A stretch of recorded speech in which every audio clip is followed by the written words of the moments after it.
The White House explores deploying the National Guard to ease supply chain crisis, but it's unlikely to use this option. This comes as the backlog of ships waiting to unload at the biggest U.S. port is setting records. Southwest says it won't put unvaccinated workers on unpaid leave if they are waiting for a vaccine exemption. This, as several airlines are warning flying could get more expensive.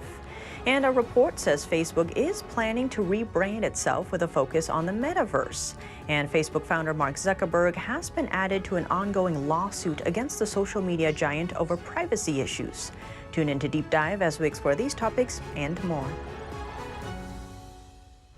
Hello and welcome. This is Deep Dive and I'm Tiffany Meier. Let's begin with the supply chain crisis. The National Guard could step in to help. Business groups are pressing the White House to help find a solution to address the ongoing bottleneck issues. Transportation Secretary Pete Buttigieg says he is not ruling out the possibility of either easing tariffs or using the National Guard to help unload cargo. The supply chain mess has caused delayed shipments.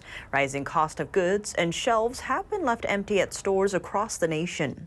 Buttigieg said over the weekend he expects the supply chain issues to go into next year.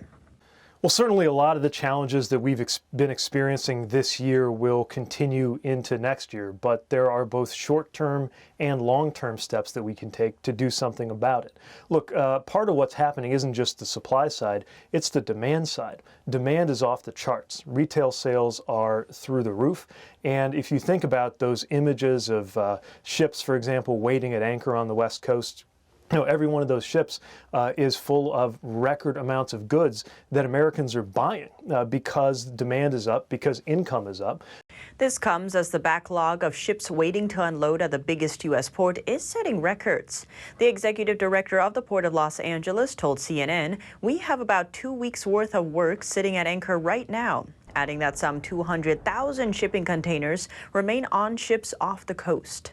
This comes after President Biden announced the two biggest ports in the country, the ports of Los Angeles and Long Beach, will start operating 24/7.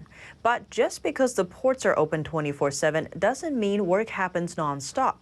The director of media relations for the port, Philip Sanfield, noted that although the Port of Los Angeles now operates on a 24/7 schedule, its terminals remain closed between 3 and 8 a.m.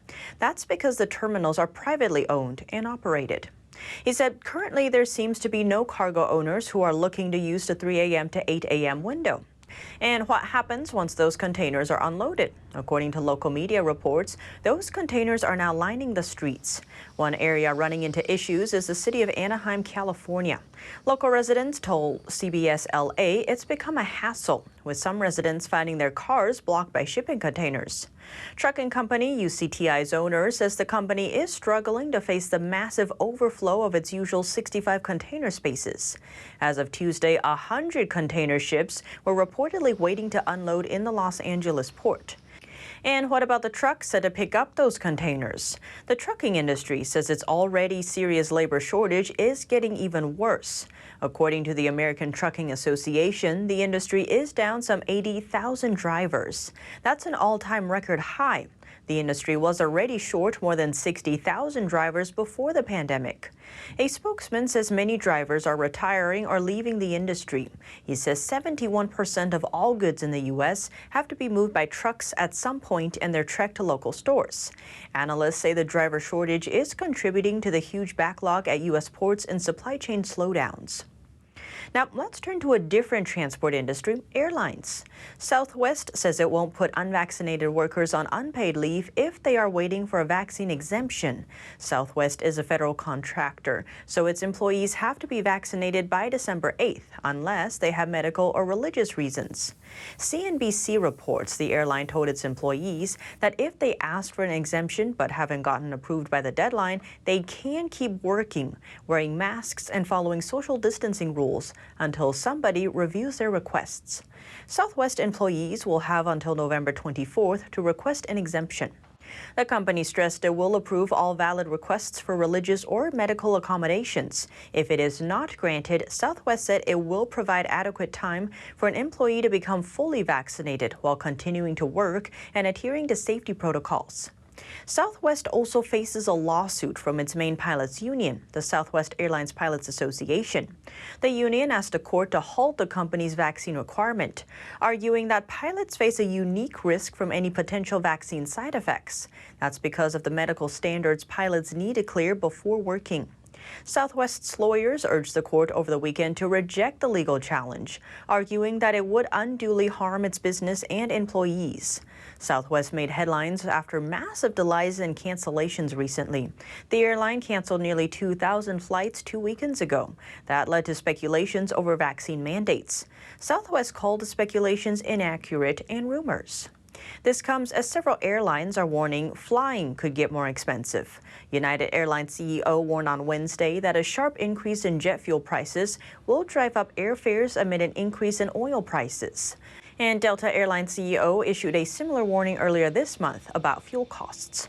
Oil prices climbed to their highest levels in 7 years last week. According to the International Air Transport Association, the price for jet fuel has increased to more than $750 per metric ton over the past year. That's a more than 118% increase year on year. Some airlines have said they are seeing a surge in demand for transatlantic flights. That's after the White House announced it would reopen the U.S. to fully vaccinated travelers. Now, what about flights being used to transport illegal immigrants? Media reports note the Biden administration is secretly flying underage migrants to suburban New York. The New York Post reported 2 planes landing at the Westchester County Airport, adding most of the passengers who got off appear to be children and teens, with a small portion appearing to be men in their 20s. A post-analysis of online flight tracking data suggests that around 2,000 of the underage migrants have arrived on 21 flights since August 8th. And the White House is now responding to questions around the nature of those flights. A reporter asks White House Press Secretary Jen Psaki about children flown from the border in the middle of the night. She says the administration is fulfilling a responsibility. Why is the administration flying thousands of migrants from the border to Florida and New York in the middle of the night?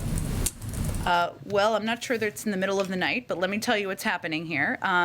It is our 4:29 a.m. Well, very early in the morning. Here we are talking about early flights, earlier than you might like to take a flight. Psaki said the administration takes care of the children before they are united with a caretaker. The Fox News reporter's question is based on an investigation by the New York Post uncovering the flights. The report's author told Fox News that the pre-dawn moving of migrants is done with little oversight and that the migrants are often bussed around between odd locations. The writer told Fox local officials may be unaware this is happening. Now, let's turn to something a little different, a new name for Facebook. According to the tech news site The Verge, Facebook plans to announce its new name next week. The report says the company wants to be known for more than social media. Facebook also owns Instagram and WhatsApp. The move would position all 3 platforms under one brand. The rebranding comes as Facebook faces criticism from regulators around the world over its business practices.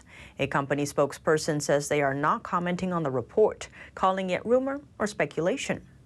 And this comes as Facebook CEO Mark Zuckerberg is facing a lawsuit. The D.C. Attorney General is suing him over Facebook's alleged failure to protect the privacy of its users. It's part of an ongoing investigation into the social media company. Officials say Zuckerberg was shown to be personally involved in decisions that gave consulting firm Cambridge Analytica access to Facebook user data. The Attorney General says Zuckerberg's inclusion in the lawsuit should send a signal that powerful CEOs can be held accountable.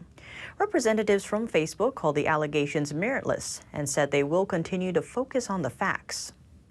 And now, before we end, a historic find at the bottom of the Mediterranean Sea. A relic of ancient battles has been discovered. This is a 900-year-old Crusader sword.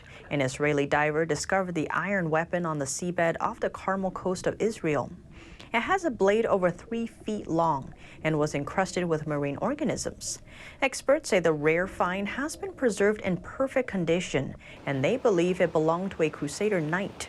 The sword was recovered with other artifacts, including an ancient stone anchor, metal anchors, and pottery fragments. But what do you think? Let me know below. Thanks for tuning into Deep Dive. I'm Tiffany Meier, and see you soon.